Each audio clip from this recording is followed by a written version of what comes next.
Very good evening, everyone.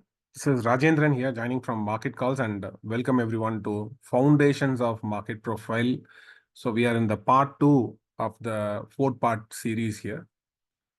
So in today's session, I thought we'll try to discuss more about the basics of market participants and how different market participants engage with the markets, and how more or less we can able to identify using market profile, like how we can identify intraday traders, how we can identify short-term traders, long-term traders, via the profile structure. So we're going to learn a little bit about a very interesting fact about profile structures and different types of profile structures and how it will be helpful in your day-to-day trading lifestyle.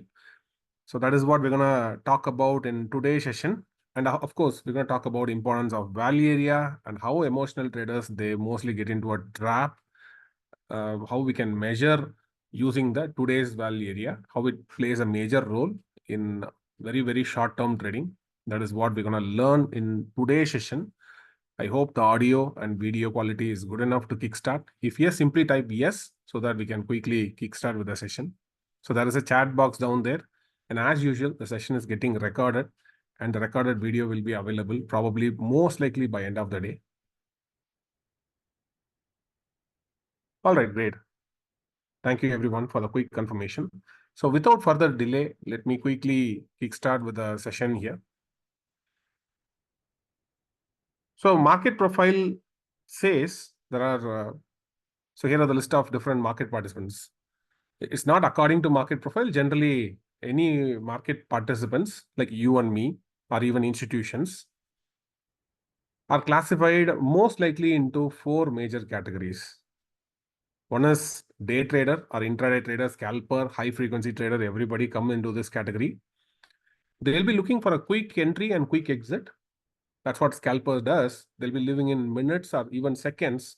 And high frequency traders, they'll be living their trades in milliseconds. Right? So milliseconds is what typically they look for. So very, very, very fast trading opportunity is what most of these people will be looking out for. And then intraday trader is there. So most likely intraday trader will be looking for probably 3 or 4 trading opportunities in a day. Very few hours or few minutes is what their holding period is. Now all these guys will be holding their positions intraday, means they will not carry forward their positions. They come flat and they will be going home back flat, means they don't carry forward any of their positions.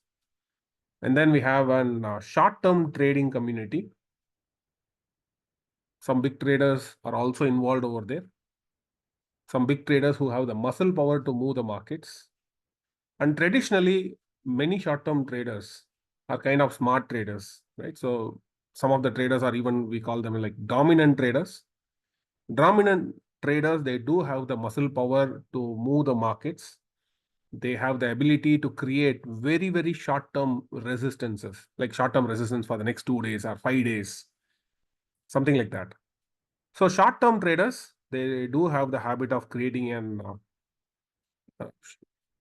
potential support zones. Then we have intraday traders. Actually, they are not traders. Most likely, they are short-term investors, swing traders, we can call like that. They will be holding their positions anywhere between 1 to 6 months. Mostly, they'll be doing it in equity. Some people, they do it in F&O. But their nature is mostly swing trading nature.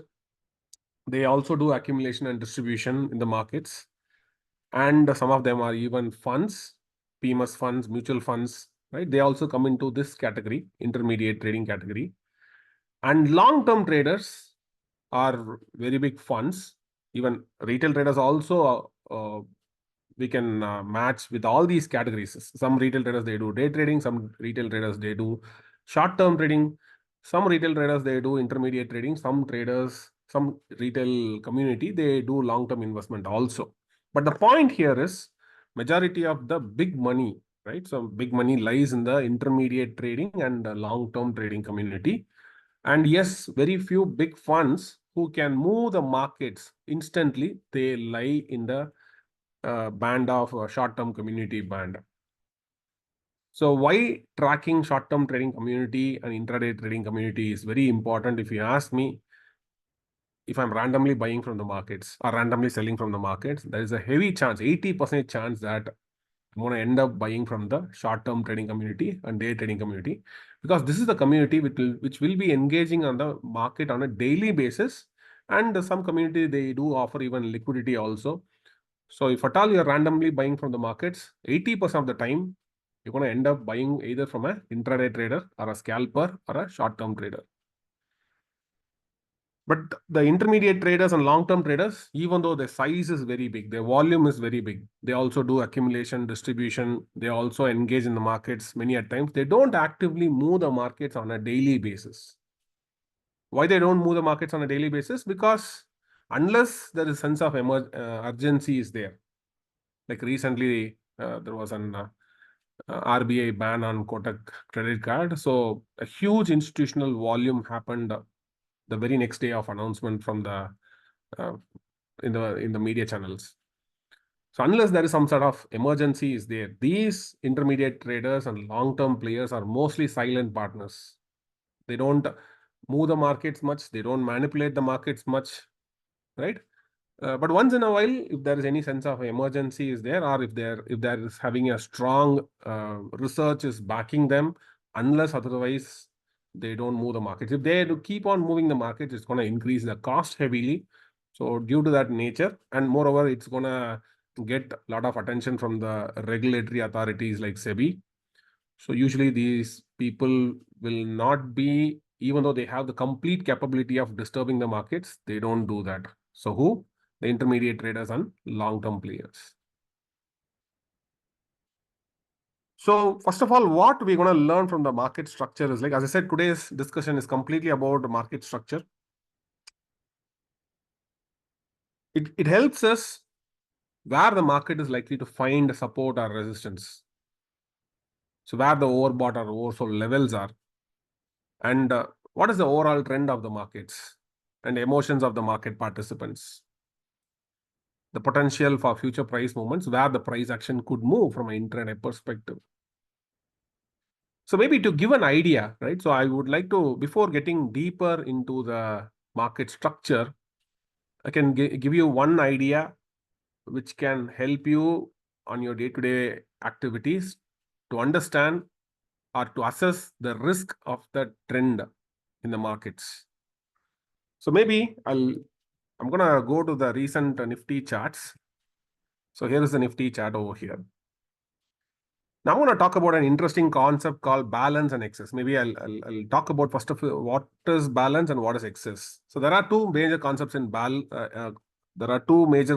market profile. One is balance, another one is excess.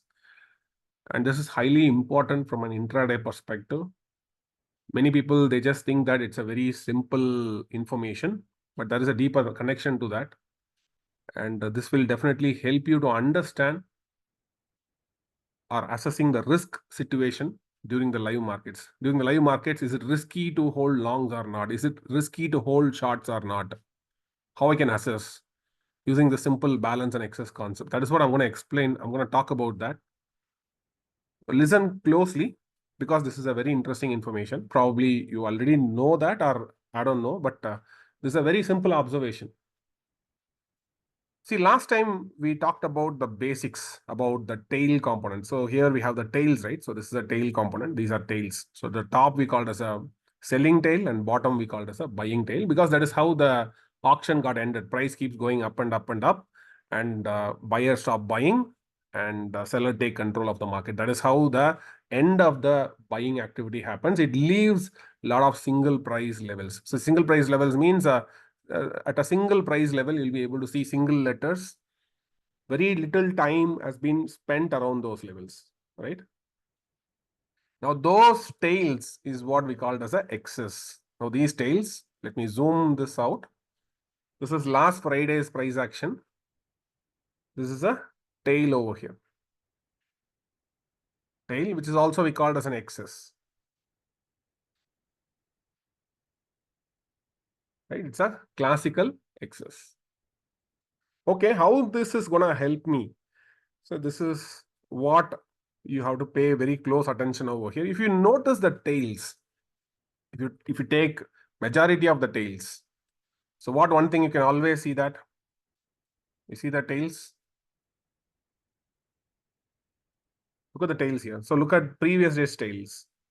How many TPOs? Hardly 1, 2, 3, 4, 5. Hardly 5 or 6 TPOs.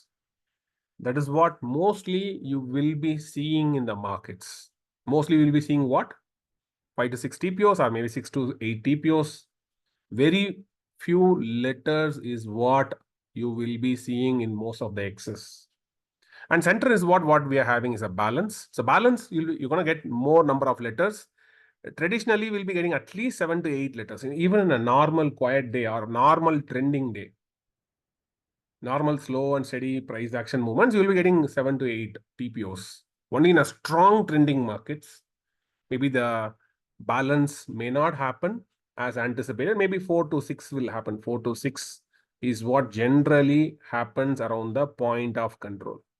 Otherwise, I would say like 85% of the time, 85% of the time, you're going to get this 7 to 8 TPOs, majority of the time.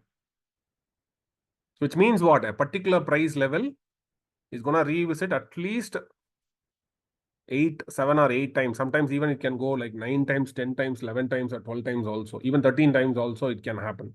But bare minimum 7 to 8 times. That is more or less it's going to happen 85% of the time, because that is the nature of the market itself. That is what we call it as a price discovery.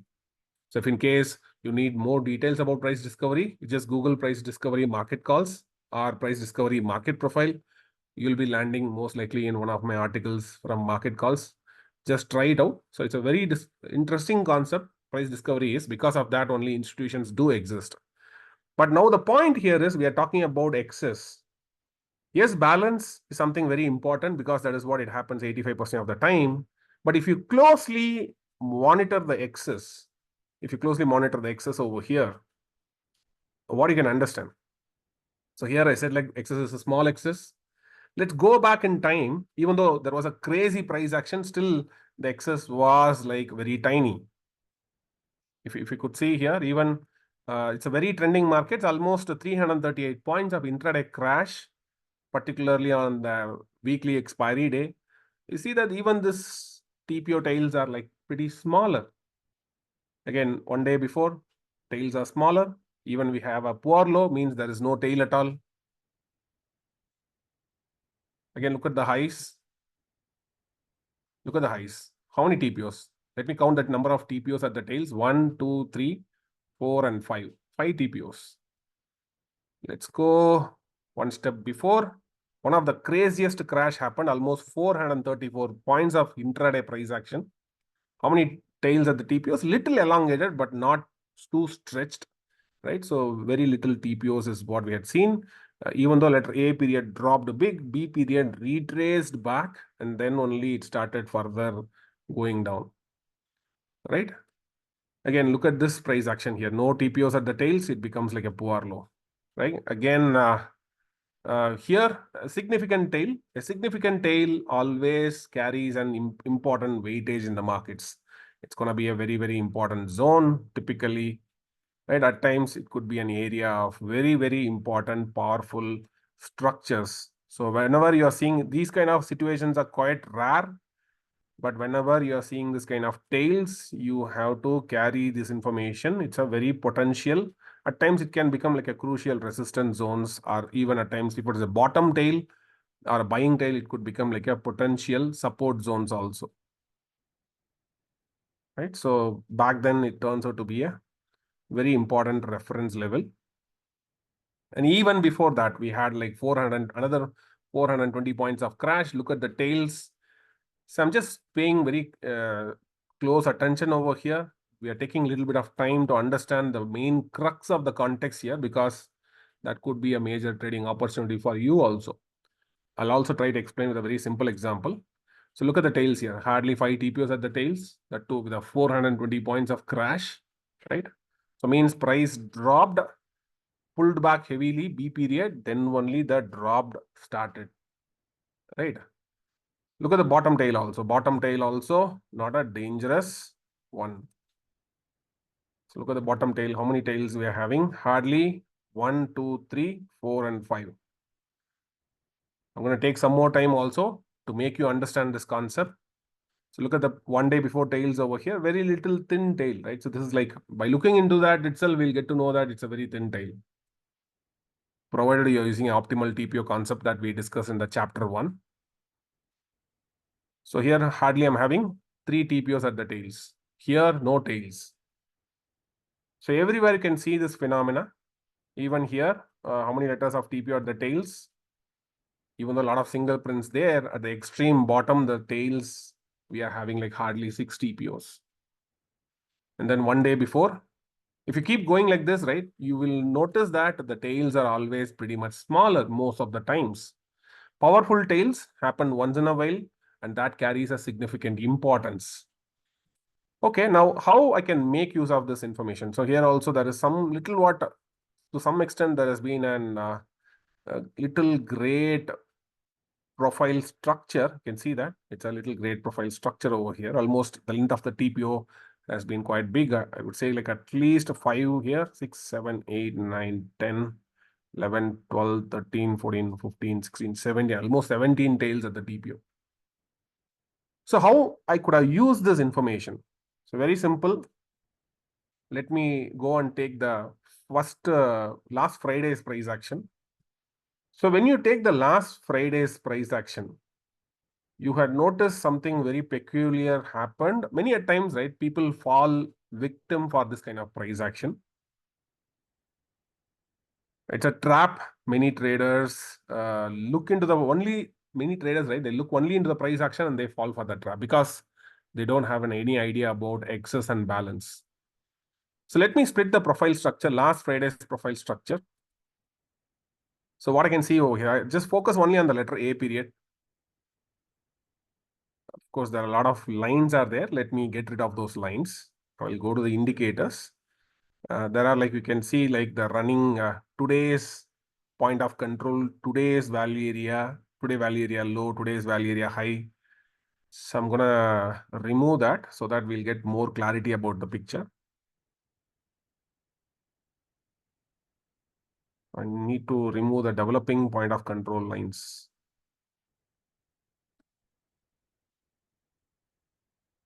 Is that the one? I'm not very sure. Let me try this.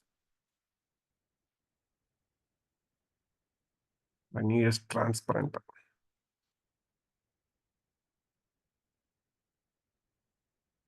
Transparent. No, no, no. That's supposed to be crimson. Value area high and value area lines is what I want to make it as transparent.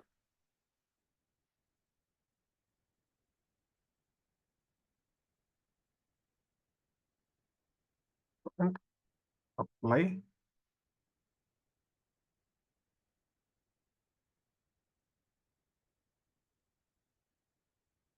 Yeah, so that has been gone now. So now if you could, let me split the profile structure over here.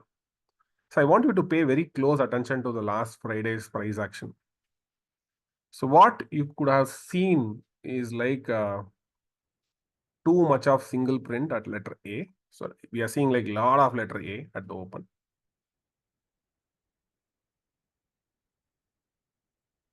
So the first question when you are seeing a lot of letter A, right? The first question you want to ask is like, what are the chances that these tails are going to remain strong? I would say like only 15% of the time. Only 15% of the time means, let's say if the price keep going higher, B period is also pretty much, B is also having a lot of single prints and C period is also having a lot of single prints over there. That means the market is getting dangerously long, probably the intraday wise. The inventory is getting long to too long. It's too dangerous to remain in long because we know that when I am seeing this nature of the markets, when I am seeing like letter A was like very much extended, B period was very much extended, and C period is also pretty much extended. There's a huge number of single prints are there. There's a lot of single prints over there. So you'll be seeing like a lot of single prints. Single prints. This is going to be a very meaningful information because that says like the risk on the long is pretty much increased. So why it is increased? Why the risk is increased over here? Can anybody say that? You can just type it out. Whatever comes to your mind, you can just type it out. Why the risk is increasing over here? because of the structure. The nature of the structure itself, it leaves very few tails at the end of the day. By end of the day, you're going to see only very few tails. But at the open, I'm seeing like a lot of tails are still pending to clear. That's a kind of risk that you need to understand. Right, so maybe you can you can use along with that some sort of tools like order flow to time your situation. But something, if you notice this very closely, anybody will see this as a kind of a risk, because market, right, very rarely is going to keep doing this. This is what majority of the people's anticipation is. The moment majority of the traders, they want to watch the price action. What they don't want is the balance. Traders hate balances because 80% of the traders in the market, right, they trade breakout trades. But the nature of the market itself, it balances 75 to 80% of the time, very few cases. So whatever we had seen in the last week of crash, so last week Nifty had witnessed a very heavy fall, very huge corrections also. But that is kind of that's not the nature of the markets. Of course, the nature is here because volatility is increasing. One side, India VIX is increasing. Another side, we are having election results also coming on 4th of June. So it is natural that people are going to have increased expectation. If there is going to be increased expectation, we're going to have elongated profile structures most of the times. But if you keep the volatility aside, many a times you're going to see a sideways market. Sometimes even within a trending markets, you're going to see a sideways markets. Right. So one thing I want to understand here is like to learn to assess the inventory conditions by looking into the profile structure. So get the basics of profile structures. One clear thing you can always get from the basic structure is like 85% of the time you're going to incur balance, at least bare minimum 7 to 8 TPOs. Means markets are not going to keep on going up and up and up, up and up in a rocket speed. It's not going to do that. It's a very seasonal one. It does happens, but once in a while it happens. Maybe in a month, probably 1 or 2 times, you're going to witness such kind of price action. But even if it is a strong trending markets also, if any time you're seeing that price is leaving without a tail, definitely it's okay to go and trade, but you have to tighten up your stop loss. Let's say I'm taking a trade, I'm taking a long trade. I'm seeing a lot of A, I'm seeing a lot of B, I'm seeing a lot of C. What I have to do? Very simple. I have to maintain tight stop loss. Why I have to maintain tight stop loss? Or I have to maintain trailing stop loss. Why I have to do that? Because there's 85% chance that price can go against you. And if there is a lot of single print, let's say letter A is having a lot of single prints, every chance are possible that later maybe market may go sideways. It might be giving a conclusion, but there'll be a strong emotions can be later come at any point in time. So that is why when anytime you want to go and trade with this kind of structures, definitely you have to manage with a very tight stop loss level or some sort of an incremental stop loss level, kind of a trailing stop loss kind of structures. Usually trailing stop loss is a workable idea. Many people use something called structural stop loss. Many experienced traders, they go with a structural stop loss idea. This is one of the place, if you want to fight in the direction of the trend, you have to definitely keep a structural stop loss over here. Very, very important, because you're going against the nature. 85% of the time, the price action is going to pull back towards those huge single prints there. So that is how we assess the risk in the markets, right? Anyways, that's a very interesting point. But if you have pretty good idea about inventory situations, you know that the ABC characters, whatever happened on last Friday, is a sign of an inventory getting long to too long. It's a sign of an intraday inventory getting long to too long. So naturally, at times, if the price action is not able to elongate above C, the AB period or ABC period, such kind of elongations, usually market will get into some sort of a very quick rotational markets.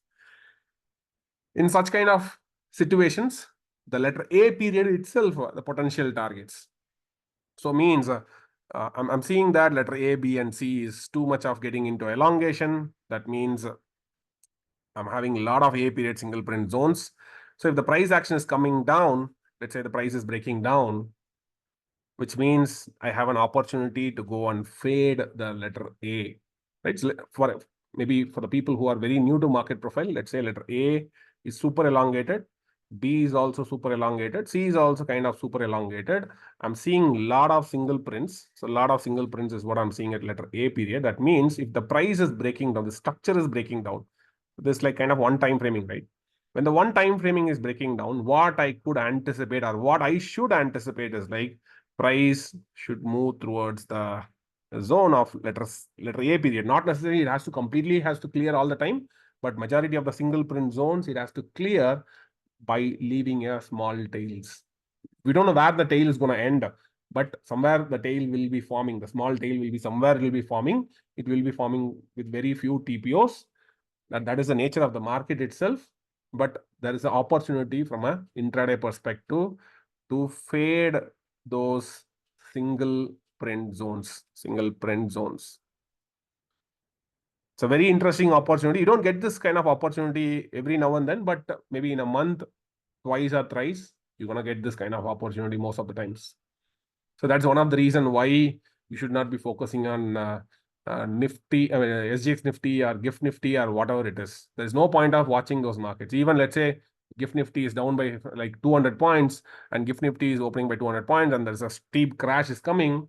People will go bonkers and people will start shorting, and that is where they get into a trouble, because when you see this kind of price action, market always rotates back, and then even if market is too bearish, the first thing what they will try to do is like they will try to clear those single print tail structure. That's a very important information, right?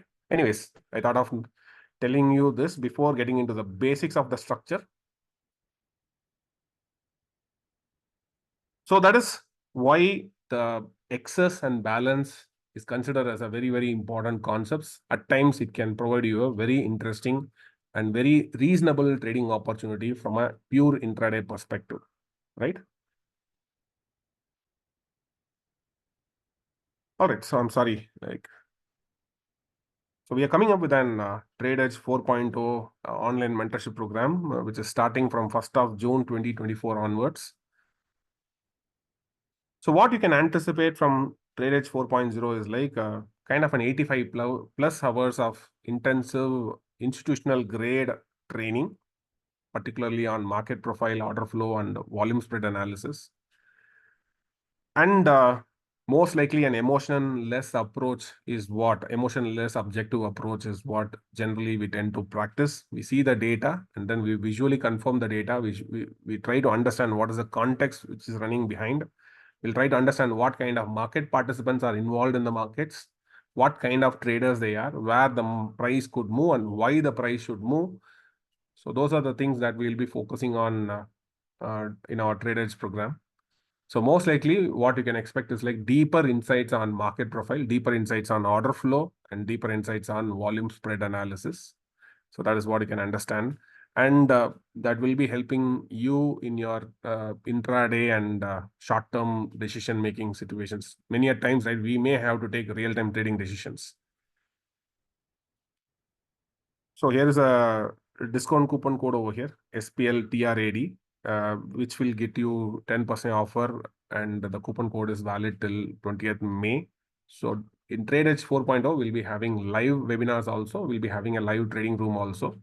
So live webinar, which usually happens on the weekends, where we'll be having a theoretical approach, and the live trading room where we'll be having a lot of learning from a practical point of view, how to take trading decisions during live markets and what I am seeing during the live markets. That is what we will be seeing. So morning 1 hour and afternoon 1 hour we'll be spending primarily on market profile, order flow. And yes, we'll be also focusing on VSA from a top-down level perspective. We'll be focusing on the VSA as well. But I would say like 85% of the content will be mostly from market profile and order flow, right? So that is where the major practice goes. Along with that, VSA will be adding like a kind of a supportive decision tool. We'll be adding along with that. All right, so we discussed about balancing markets, right? So balanced markets usually will have this bell curve shape kind of structure, And this kind of balanced market happens majority of the time. We know that that is the nature of the market because of the price discovery. In balanced markets, we'll be having more price rotations, bulged price structure, symmetrical structure. So symmetrical structure means emotionless structure. Emotionless. A symmetrical structure says there's not much of an emotions are there in the structure. If you could see these emotions, I mean, if you could see this gaps, so gaps in between the profile, only probably this place I'm able to see some gaps in between the profile. Not much of a gaps, which says that it's a calm, clean action. Generally happens most of the times. Probably I would say like 60% of the time, we're gonna see this kind of a symmetrical structure, very clean markets. Regular trading days, not much of a news. Our opening news is there, but later on, very quickly, market got calmed down. Natural volumes, natural volume flow. Not much of a crazy emotional news or crisis, no war, no tension, nothing is there, or no anticipation. So, regular trading day, usually we will be encountering this kind of days. A very good rotation happens, very good sideways market happens, and that happens 60% of the time, right? So, if you take 100 profiles, maybe 60 profiles will be mostly belong to this kind of category. And then we have imbalanced structure. So imbalanced structure will be kind of an opposite to that. Usually an imbalanced structure will be like kind of a lengthier profiles, little rotations, very little sideways markets would have happened. Generally, most of the people love that, particularly if you are anticipating a clean trend. Market does that, but it does only 30 to 35% of the time, right? It is not a very frequent thing. So even last Thursday's price action also something very similar to that. So if you could see the last Friday's price action, a very clean trend is what it happened over here. Very clean trend. So there has been a deeper clean trend is what it happened over here. And there is one more clean trend happened on 7th of May, right? It's a very deep crisis, a deep drop, and still not of lot of A period single prints. And then we have another deeper 3rd May, we have a very deep trouble came in despite hitting an all-time high. Very quickly, price had broken down and price had broken the previous week low also. So very deep crisis. That is how the market topped out. We also discussed in our part 1 why there is a risk which is there. So how we have to prepare for such kind of risk. We talked about in our part 1 of the training session, the part 1 of the foundation session. Maybe if you haven't seen that, I recommend you to go back and watch the part 1 as well. Recording is already available in the portal. Now, coming back to the topic here. So these are like elongated structures. Elongated structures, we call this as imbalanced markets. So imbalanced market usually have less rotations. Maybe if you see the point of control, maybe around like 4 to 6 TPOs is what generally you'll be seeing. Highly stretched profile structures. So stretched profile, very little rotations. Such kind of market is what we call as the imbalanced markets. So balanced means sideways markets. Imbalanced means clean trending markets with a strong elongation profiles. Now, why this imbalanced market is so important is like this is where you will be seeing that long-term players are coming and selling, long-term players, intermediate players. If they are moving the markets, usually, as I said, they don't move the markets, but if they are moving the markets, you will be seeing that imbalanced structures will be there. You'll be seeing in sector level activity. So clean sell-off is what you'll be seeing. So almost the 3 profiles we had seen in the month of May itself. Probably you know why it is happening. Maybe if you go back and do the post-mortem analysis, you know who sold. So far, 22,000 crores is what the FIs has been sold, and everybody is talking about that.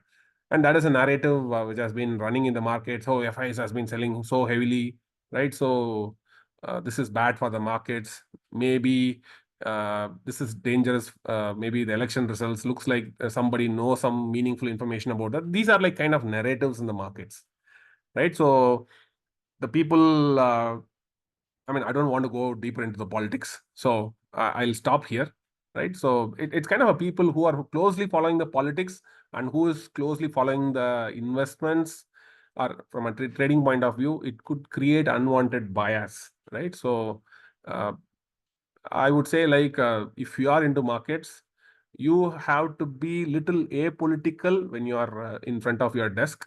right? Even though you might have political opinion, that is okay, but you should not show your political opinion, particularly with respect to the markets. So something like market is crashing heavily, FIs are selling, so I'm going to go and trade puts, right? So that is the kind of mentality which will be mostly damaging, particularly from if you are a short-term trader, right? So if you are a short-term trader, right, if the market goes down, you should learn to see and trade in the direction of the markets. Anytime market can reverse. So if it is reversing, you should also have the mindset to trade the reversal scenario also. If at all there is a reversal and you know that it's an opportunity, and because of your political bias that is not allowing to not to make a trade, that is dangerous for a short-term trader, and it is an opportunity cost also that we have to pay heavily for missing out a very good trade. So that's one of the reasons why you should be apolitical when it comes to the markets. I also have a political opinion, but I prefer not to reflect my political opinion on my trades, particularly when election is nearing, right? Rather, no matter what, you should start focusing more on the data. What is the data which has been represented in front of you? Now, coming back to the topic, let's go and discuss a little bit about the different types of profile structures. So these are the list of profiles that we can generally witness on a day-to-day basis. A normal day, normal variation day, non-trend day, trend day, double distribution and triple distribution day, a neutral day center, neutral day extreme. So these are like different varieties of profile structure. We're not here to predict what profile structure is going to form today, right? That is probably the beginners, they do that. As a beginner, I also done that. But over a period of time, I had very quickly recognized that we are not here to understand or predict today what profile structure is going to happen, right? Nobody can predict. Maybe luckily out of 10 times, maybe 1 or 2 times, we may be able to predict.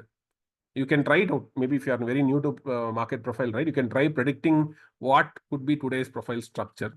Will it be an elongated structure, or will it be a sideways structures? I can tell you, like, it's impossible to say what kind of profile structure will happen, whether today could be a trend day or double distribution day, or today will be incurring a normal day or a neutral extreme day. Nobody can say with that. The only thing is, like, what kind of risk is presented in front of us, what kind of opportunity is presented in front of us, how I can handle the situation better. That is how we generally approach market profile, right? So we give importance to the past data as well. So we give importance to what happened yesterday. We give importance more than that. We give importance what is happening right now in the markets. Because if you are a trader, that is what it is more important. Right now, what is happening, or next 1 hour, or next another 45 minutes or 30 minutes, what is likely to happen, or today what is likely to happen. I'm not bothered about what will happen next month. Next month, what is going to happen? Let's see next month.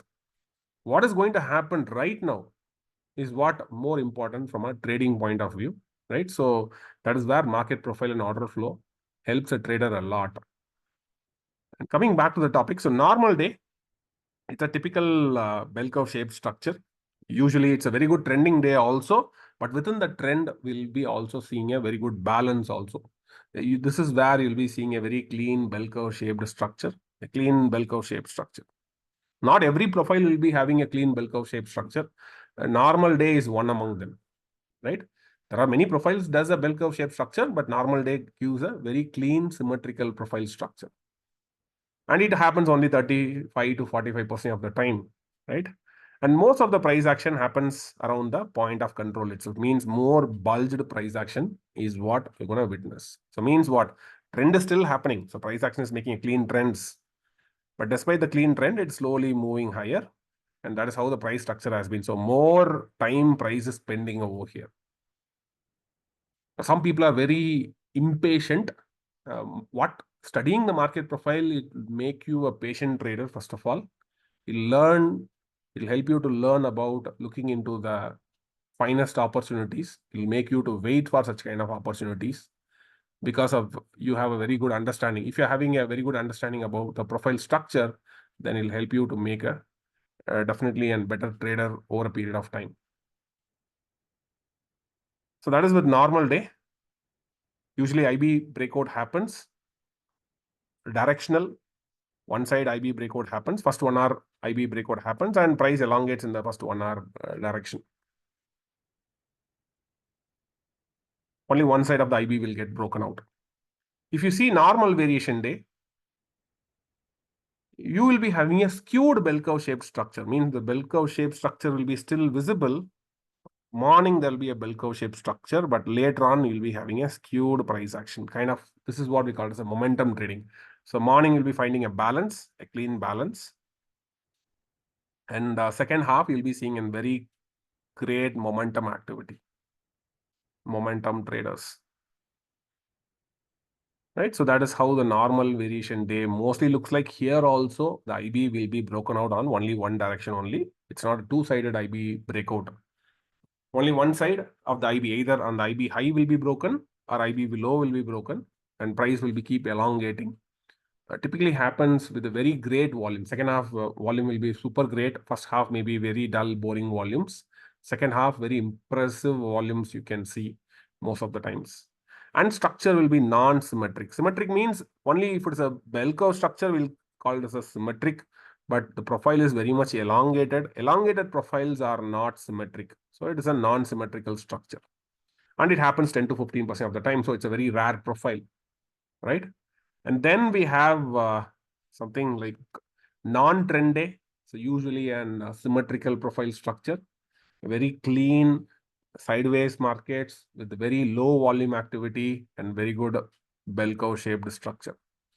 Very good bell curve shaped structure. And if you could see that opening price opens, two-side letter A went up, again it went down, right? It creates a lot of A period single prints. Notice that huge single prints at letter A.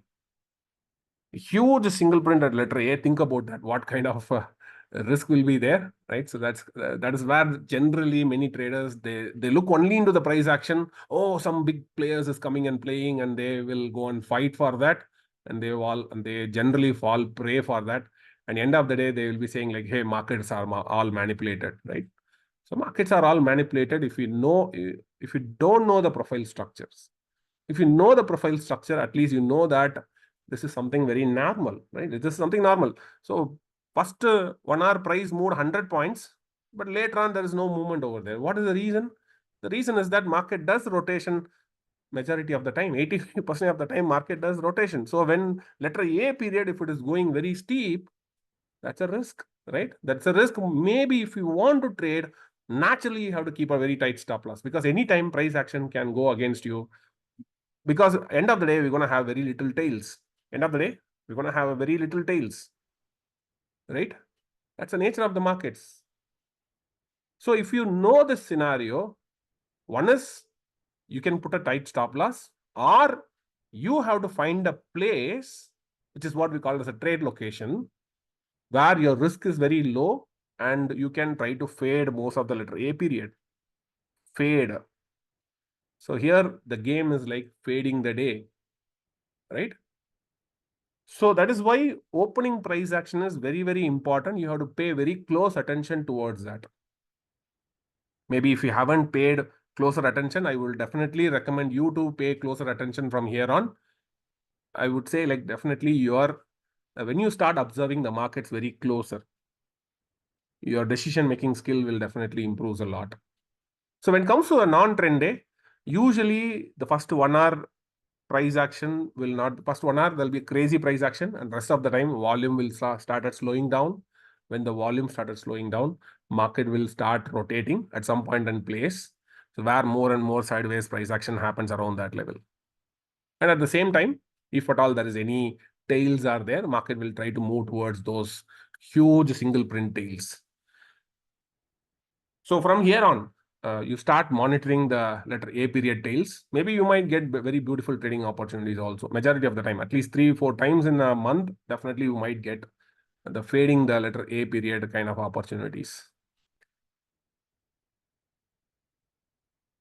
At least you maybe, even if you are struggling a bit at the opening, maybe over a period of time, you'll be able to understand that these are like risky situations, right? So you might able to strategize better over a period of time.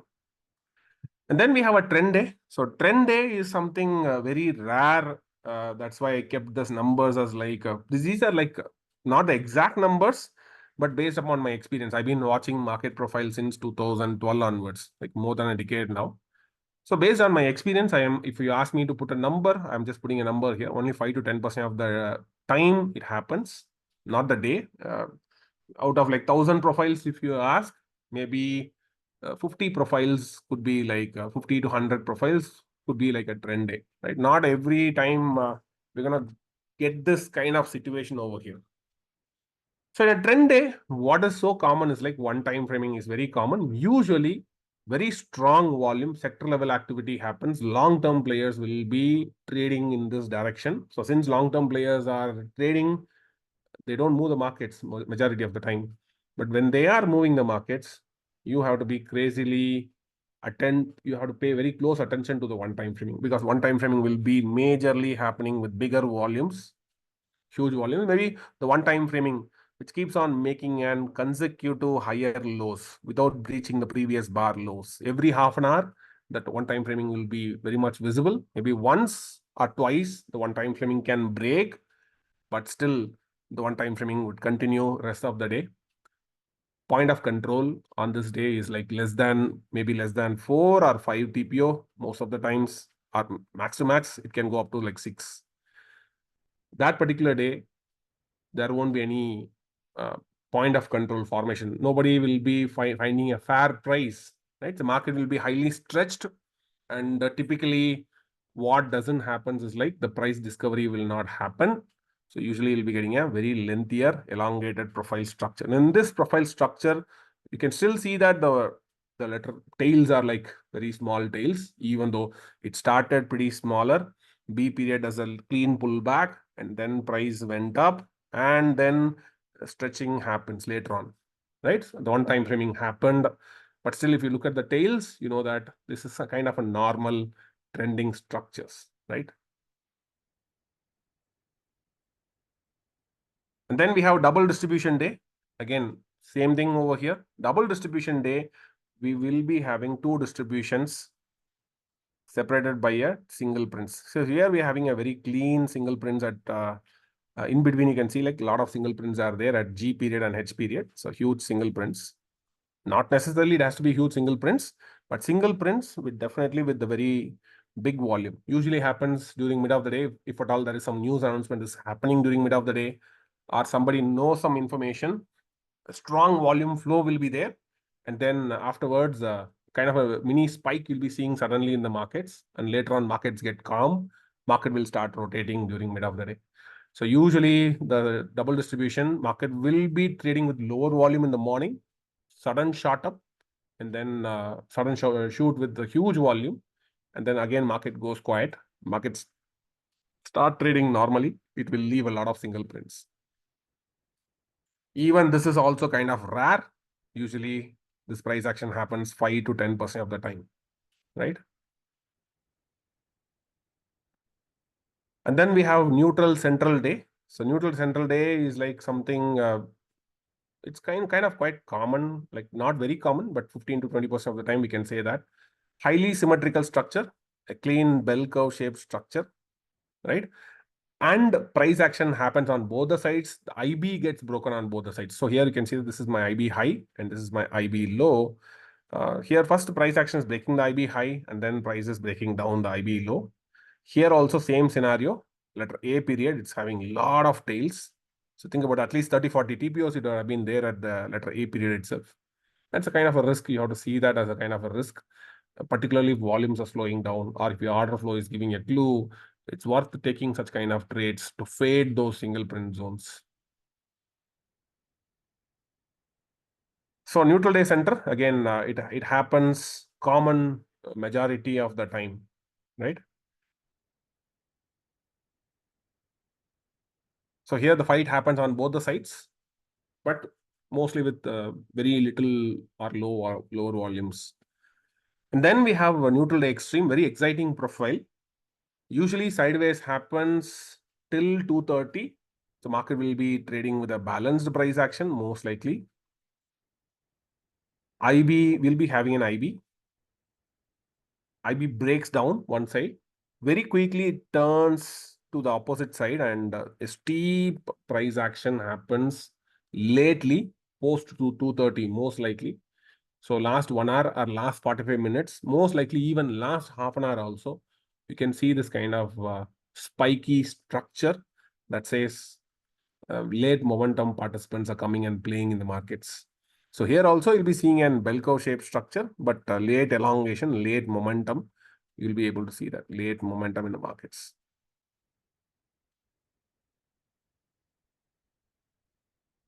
And this is also happens 10 to 15% of the time. In a month, at least you can see 1 or 2 times usually happening. If it's not happening in Nifty, sometimes it might be happening in Bank Nifty also. Sometimes it may not be too elongation, but a reasonable balancing happens. IB gets broken on both the sides. But if you see the last Friday's price structure, the IB gets really broken on, if you could let me go back and get the price action here. You can see that IB gets broken on both the sides. So what is the structure here? What are you seeing here? What kind of structure it is? So is it a normal profile or a neutral profile? What exactly it is? You can just type it out. If it is normal profile, you can type NP. If it is neutral profile, that also NP, right? So we can say like if it is a neutral profile, then you can say like NUP. Is it normal or neutral? Of course, it is neutral. Why is it neutral? It is neutral because the IB gets broken on both the directions. So here we have an IB. This is the first letter A and B period put together. It forms an IB. Very easy to understand. IB is like you can see a small stripe, vertical stripe of red and blue combination that shows that IB levels. Different software tools, it could be shown differently. Some people they show like a zone. Some people they draw some lines around the IB high and IB low. But here we are having letter A and letter B.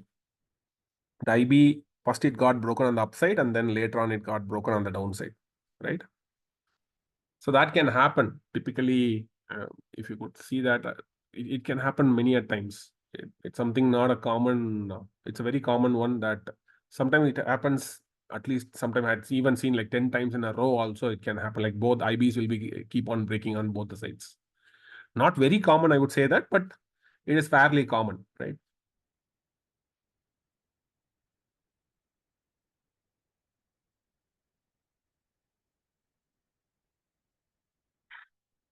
So that's here is an example for neutral extreme day. The difference between neutral day center and neutral day extreme is like neutral day center price will be trading on both the direction. IB will be breaking on both the sides.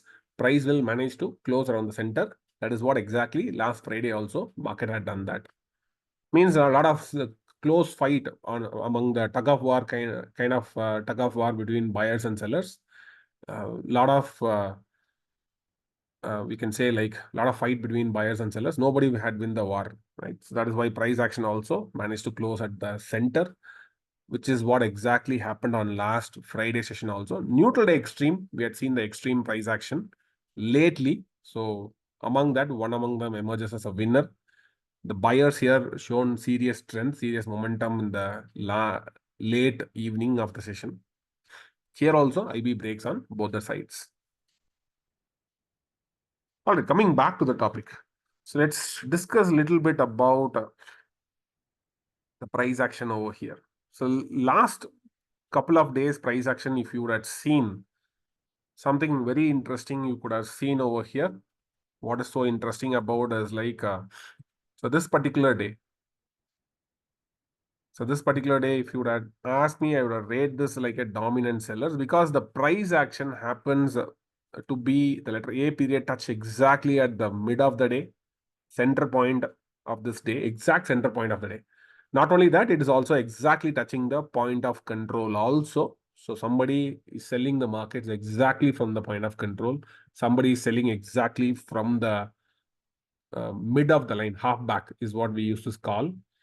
So I also written an article about that. Let me talk about that.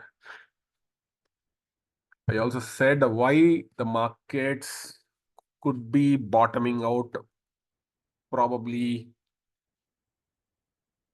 So if we go back to the markets, So I had written an article saying that there has been some sort of extreme exhaustion, and the market profile.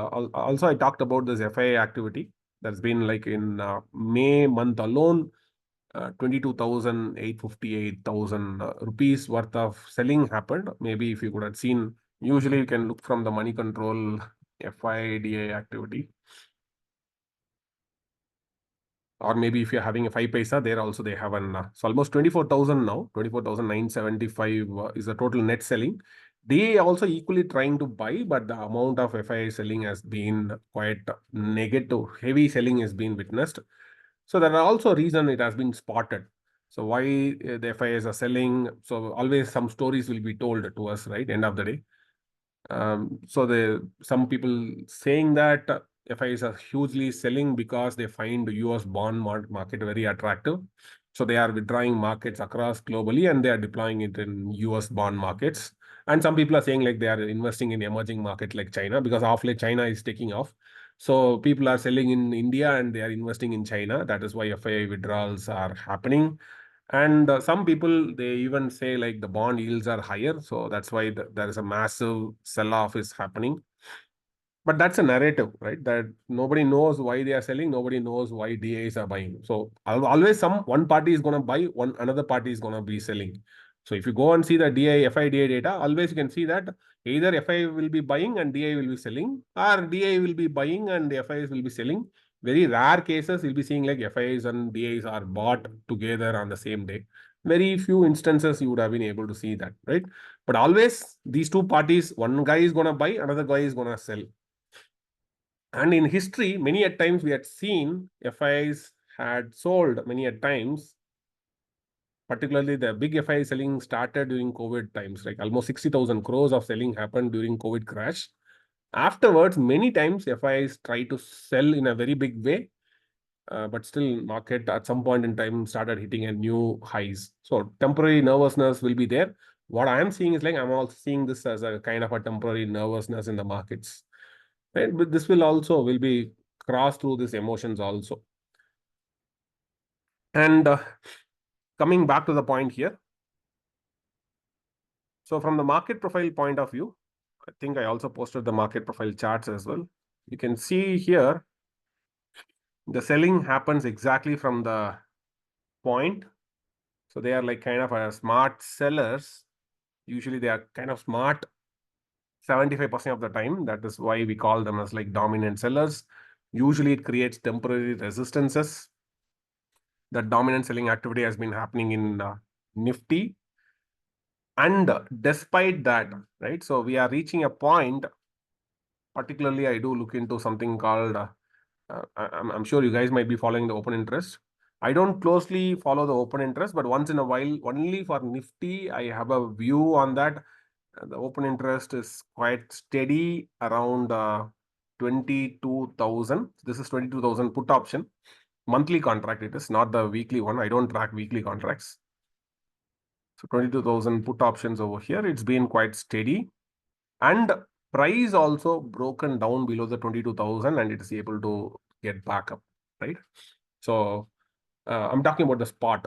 So if you could see the spot price is still very close to 22,000 levels. Maybe let me check what is the price, spot price right now. Let me open trading view. So if you could see the trading view here. So right now, the spot price, what is the spot price now? It should be very close to 22,055, right? So this is something, it says like maybe the market could have been bottomed out or we are very, very close to the bottom. That is a inference I'm getting from the open interest. Even though it is not a day-to-day indicator, very rarely and very occasionally I'll be seeing this indicator. Once in a while, I'll be having a very mild eye on that, where the highest open interest is getting built. This works only on Nifty, not on Bank Nifty, not on stocks, right? But usually to find, am I very close to the bottom or not? Right, I'll be using this information. Mostly, I'll try to correlate with Nifty spot. right? So this 22,000 is not an indication that 20,000 is a support, exact support. Usually I'll be having some sort of cushion, some 100 to 150 points of cushion. So based on this, we can estimate that a kind of a rough estimate, I would say. The rough estimate says that the spot supports could be somewhere around 22,850 to 22,000, 21,850 to 21,900. And that is what I had come to that argument. But this is very dynamic. But monthly contracts are not dynamic. Weekly contracts are very dynamic. One of the reasons why there's no point of looking into the weekly contract is like if the market goes up, put options will be rising. If the market goes down, call options will be rising. That is how mostly the weekly options are. It mostly dances to the tune of the price action. But monthly contracts, very rarely the intelligence will be there, and mostly the intelligence will be around the open interest levels, which many at times had seen that. Maybe let's see. If at all the market is likely to bottoming around from a spot perspective, not the futures, I'm talking about the spot. So 21,850 to 21,900 is what I'm considering as a fair support zone. Right now, if I could look into the spot price, what we can see from a spot perspective. So Nifty spot had reached a low of somewhere around 21,930 is what I had seen. So this is like, if you could see the price action here, the low was like 21,932. So I'm seeing the price action here. So this is the day where I'm able to see that 21,932 is the low. So that's a reasonable support. Maybe it can come closer, maybe one more time. It may come, it may not come. But even if it is coming, I'm thinking like around 21,850 to 21,900 could be a fair support zone from a very short-term point of view. So, which means you have to be careful on the positional shorts now. That is what the context here is. And what are the selling, whatever happened so far, right? I haven't seen this as like a major selling yet, even though some mild top formation setup happened. I haven't seen this as a major top formation. VIX is rising. Is it concerning? If you ask me, it is seasonal that during election season, always VIX tend to rise. Even last time, I think the VIX went something crazily around like 25 plus or 30 plus. So till the election or 1 or 2 days before election, I think this is going to happen. Maybe at some point in time, even if the VIX is going to rise towards like 24, 25, you should not get surprised. But that is not going to dictate the price action, right? So VIX is going to say that the volatility in the markets are going to be huge. And because people will have weird expectation, people literally go and bet on the elections. I mean, not only retail traders, sometimes institutional traders also, they do this. This blind betting happens. Because of this blind betting, right? So even OTM options will be heavily traded. People will be betting like crazily. They will be going like buying some 20,000 put option or 24,000 call option. So these kind of wider betting happens. So people will have crazy ideas during this period because of elections, right?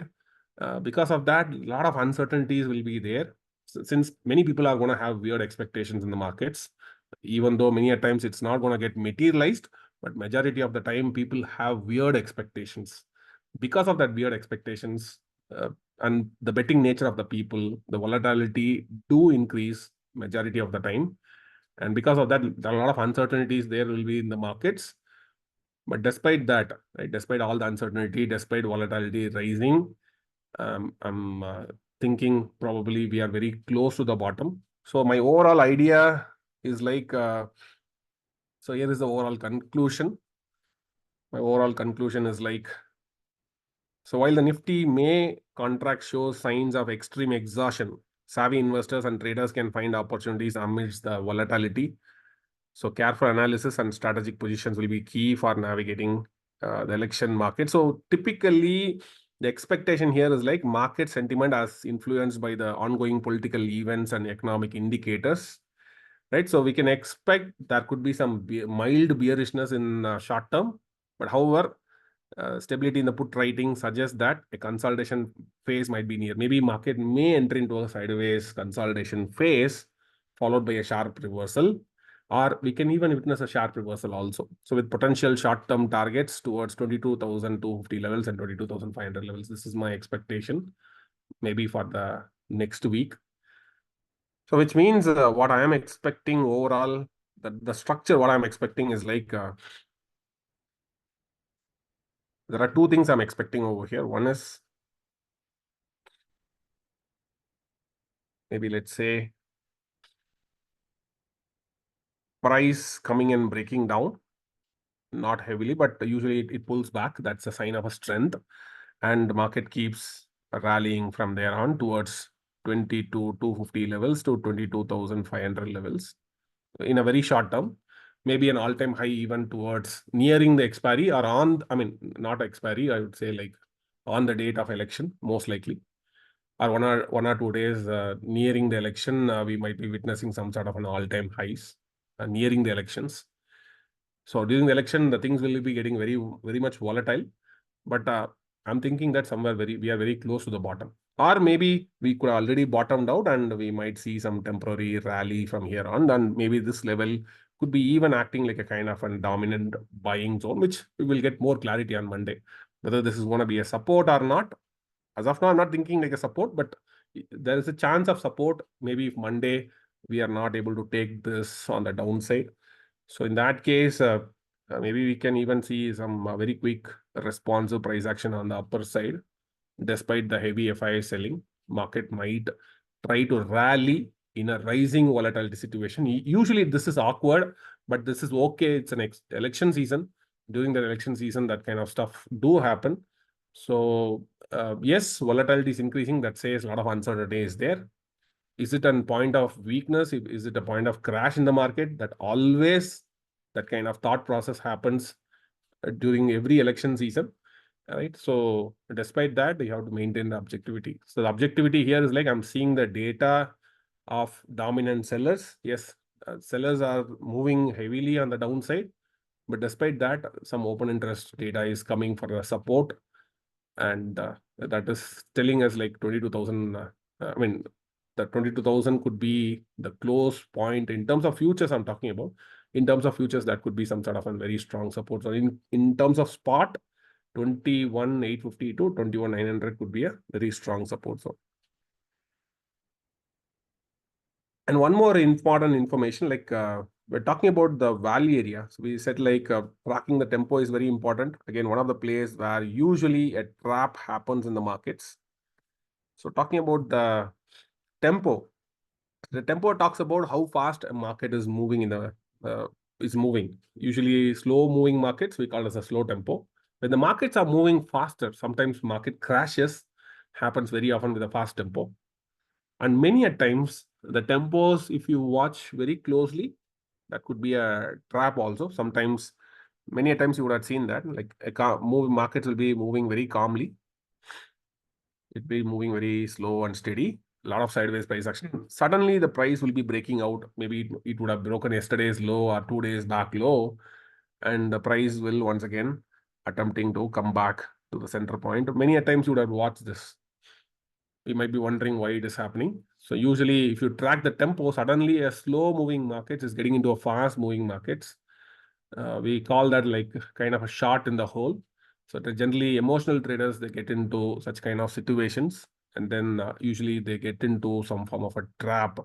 So tracking tempo is something very, very important. Even if it is a very good trending day, even if you closely watch any trending day, even though volumes will be very high. So how they will be moving is like they will be moving up.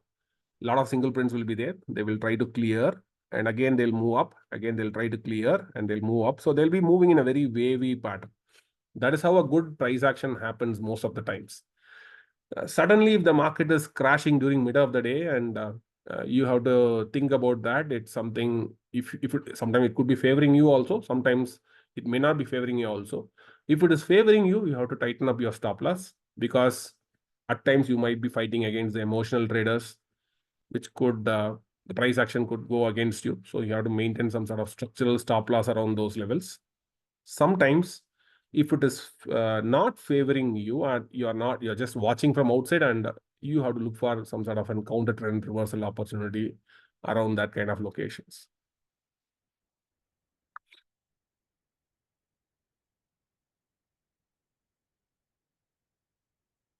So is fast tempo is a trap? If you ask me, yes, many a times the fast tempos, particularly when the market is balancing, which breaks during mid of the day with a fast tempo, usually it's a sign of a trap. So very few places, maybe out of 10 times, maybe 2 times, the market could be reversing. I mean, not reversing, it keeps on crashing and crashing. But many a times in a regular market situation, suddenly the market breaks down with a bigger volume and people think some big traders are coming and selling. So maybe if you watch the markets or if you're observing the markets multiple times, you know, right, that is uh, what we call as a short in the hole. Traders are getting short in the hole. They're trying to sell emotionally. People are just chasing the price action. So chasing the price action alone is not a very good strategy, right? So price action is very important. More than price action, what is important is like watching price action along with price distribution. When you start watching price action along with price distribution, definitely your quality of your trades will be getting much better and better. I think more or less we come to the end of the session here. Let me take a couple of questions. If you have any questions, I'm happy to answer all your questions.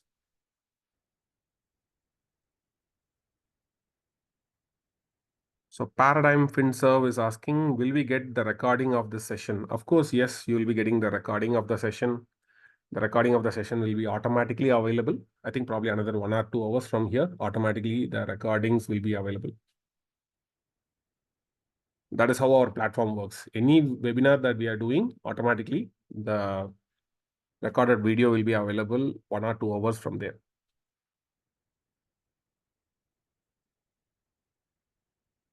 So Nitesh Shah is asking a question.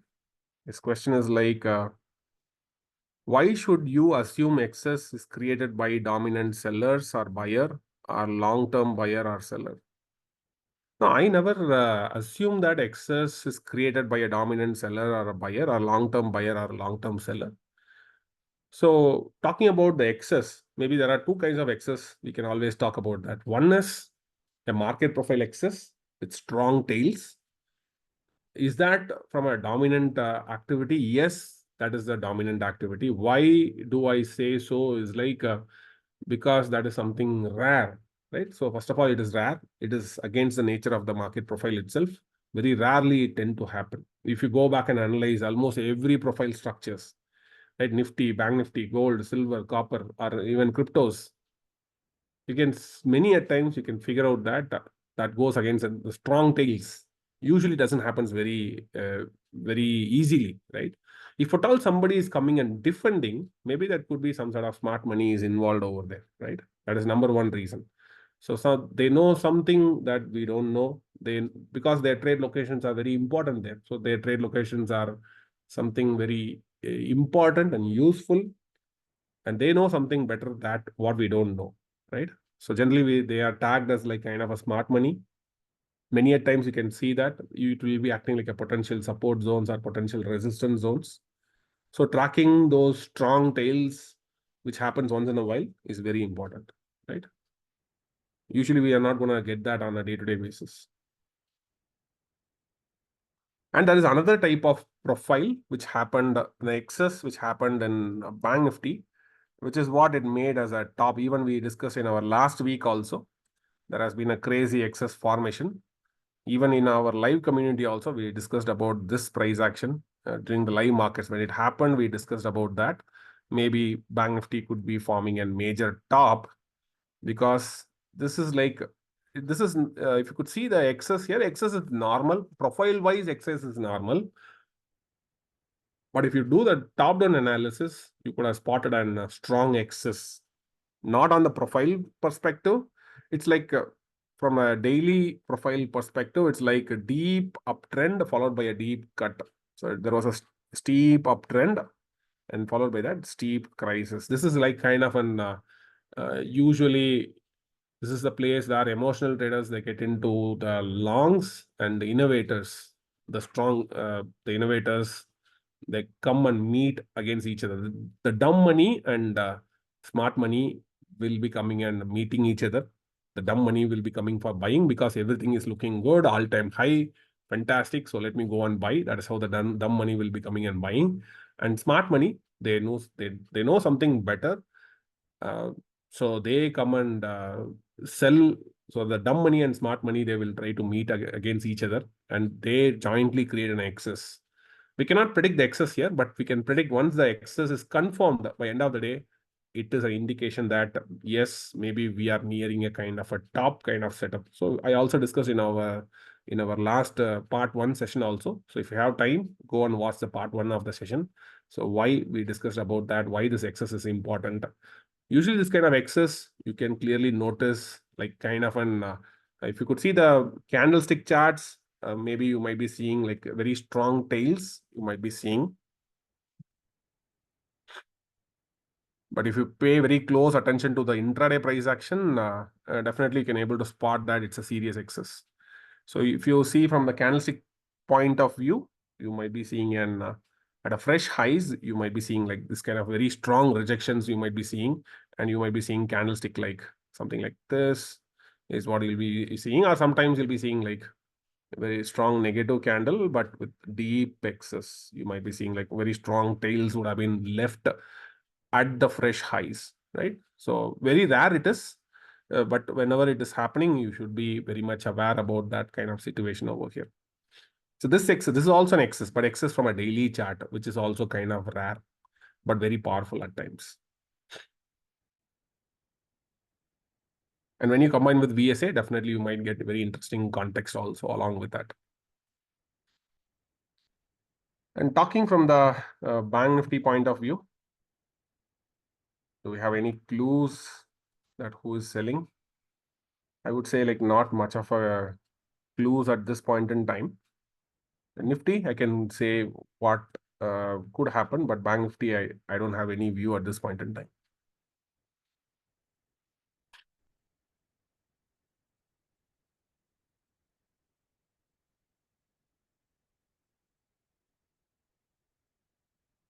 So will excess will be our target in an upcoming period? That's a question from Nitesh Shah. See, excess is generally not a target though, but though whatever the excess which happened in Bank Nifty, will it be my target? Definitely no. Not necessarily it has to be that way. But do I think this as an temporary selling pressure in Nifty and Bank Nifty? Uh, Bank Nifty, I don't know. At least Nifty, I'm not seeing this as an major uh, selling. I'm seeing this as an kind of a temporary selling pressure. Most likely, it will be long lasting for like 6 days, 7 days, and afterwards, I think more or less nearing the elections, on the day of elections, or one day before elections, or one day after elections. I mean, somewhere around that nearing the elections, I will be seeing an all-time high over here, right? And still, my view is like as long as Nifty spot is going to hold 850 to 21,900 level, this is the view I'm going to maintain towards the elections.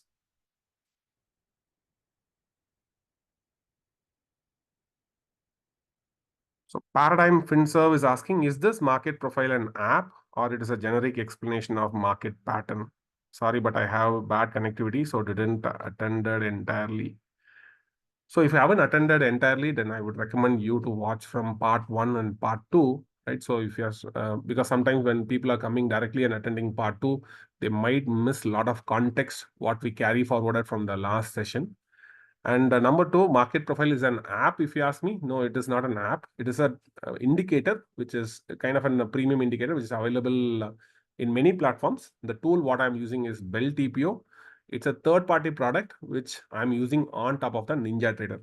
So if you think Ninja Trader is an Android OS, and Bell TPO is one of the app on top of the Ninja Trader, right? So something like that.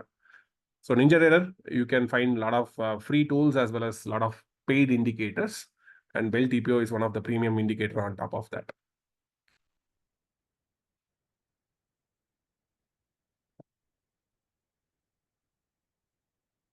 Can price distribution can be tracked through an indicator? Again, this is a question from Paradigm FinServe. Absolutely, yes. That is what the market profile is for. So we use market profile to track the price distribution. Not only price distribution, you can watch price action also combined with price distribution also. In one shot, you can watch both the concepts.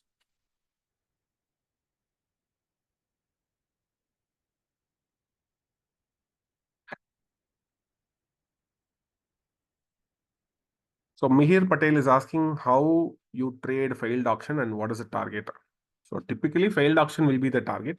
So every time whenever there is a price action is deviating away from failed auction, usually we'll be using the failed auction, where the failed auction happened, we'll be using that as a potential target destination. And that happens 65 to 70% of the time. So failed auctions are potential target destinations. Even last Friday is also a potential destination here. So one of the target itself, the last Friday high is one of the very important target. Within the next 5 days, you can expect failed auction to come back and clear, which means 22,250. You can expect at least bare minimum in the next 5 days, with a very higher probability. Of course, we have to talk about probability also.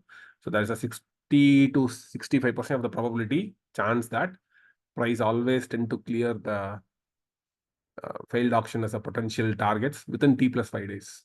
So last Friday happened. Maybe before next Friday, we will be expecting price to come back to the last Friday high, which is a failed auction levels.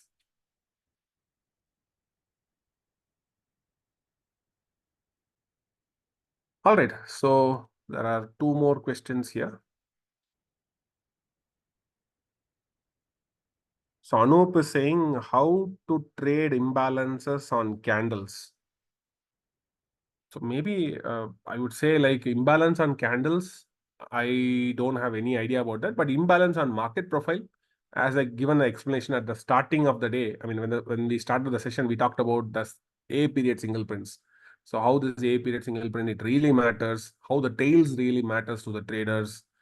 So when you're seeing a lot of imbalances in your profile at the starting of the day, then you have to pay very closer attention, because anytime those imbalances can be faded if it is going to be a regular trading day, or if the volumes are running dry, it can be faded.